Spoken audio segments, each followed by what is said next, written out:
What is love? It's a question that echoes through time, one that philosophers, poets, and everyday people have tried to answer. In a small, quiet town, a young woman named Clara sat in her favorite coffee shop, pondering this very question. She had just finished reading a passage from 1 Corinthians chapter 13, which described love as passion, kind, and free from envy, boasting, or pride. Clara sipped her coffee, her mind buzzing with the idea that love is not just a fleeting emotion but a verb en action word. She wondered how this could apply to her life, especially with her strained relationship with her sister, Emma. Clara and Emma hadn't spoken in months. A misunderstanding had driven a wedge between them, and Clara found herself replaying their argument, holding on to every slight. But the word from the passage lingeait, love is patient, love is kind. Clara realized that love wasn't about waiting for Emma to change her apologies, it was about choosing to act with patience, even when it was hard. She decided to write Emma a letter, not to rehash all wounds, but to express kindness, to take the first step toward healing. Clara's letter to Emma was simple but heartfelt. She didn't demand apology or bring up past wrong. Instead, she wrote about their childhood memory and how much she missed her sister. Sending the letter felt like a leap of faith, but Clara chose to be patient, to endure the uncertainty of whether Emma would respond. Days turned into weeks, and Clara faced moments of doubt.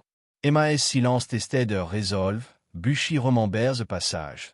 Love is patient, meaning to endure, to have a good attitude even when someone is at their worst. Clara chose to hold on to hope, keeping her heart open. She practiced kindness in small ways, helping a neighbor, listening to a friend, realizing that love was a habit, a choice she could make daily. One evening, Clara's phone buzzed. It was Emma, asking to meet. Clara's heart said with a mix of nerve and excitement. When they met, Emma was guarded, her words sharp at first. But Clara stayed calm, listening without judgment. Slowly, Emma softened, and they began to talk, not about their fight, but about their lives.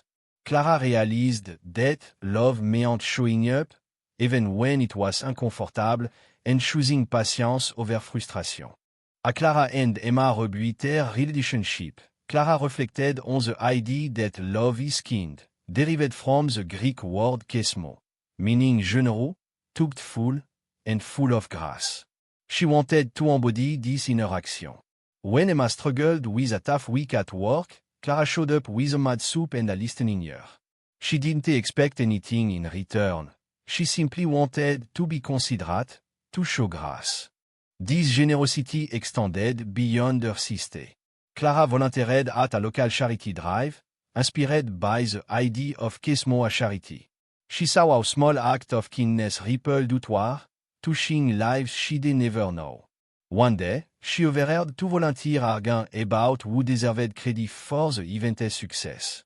Clara thought of the passage, "Love does not envy. Love does not boast." She stepped in, gently redirecting the conversation to focus on the people they were helping, not on who got the glory. Love, she realized, was about lifting others up, not seeking personal gain. Clara's journey wasn't without challenge. She had always prided herself on being right, a trait that often fueled her argument with Emma. But the passage's warning against pride, upemor, meaning arrogance or ego, hit home.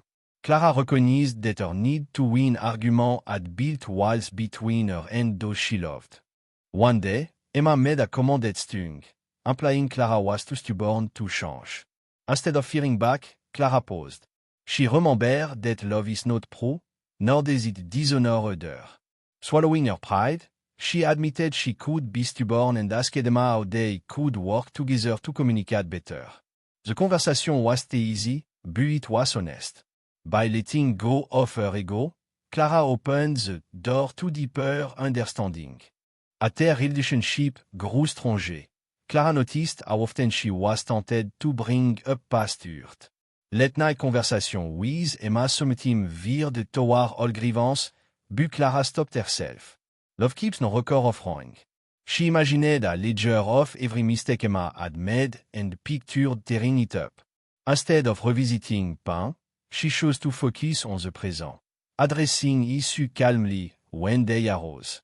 This choice transformed their dynamic. Emma, too, stopped dwelling on past conflict. They began to trust each other again, rebuilding a bond that felt stronger than before. Clara realized that love wasn't about ignoring problems but about addressing them with grace, not weaponizing them to hurt. Months later, Clara and Emma faced a new challenge. Their mother fell ill, and the stress tested their renewed bond. There were moments of frustration, misunderstanding, and exhaustion. But Clara held onto the final lesson from the passage: love always protects, trust, hope, and persevere. When Emma doubted they could handle their mother's care, Clara trusted in their strength together. When hope felt distant, she reminded Emma of their shared goal to support her mother. Through long night and tough decisions, they persevere, choosing love over despair. Their mother's recovery became a testament to their commitment, not just to her, but to each other.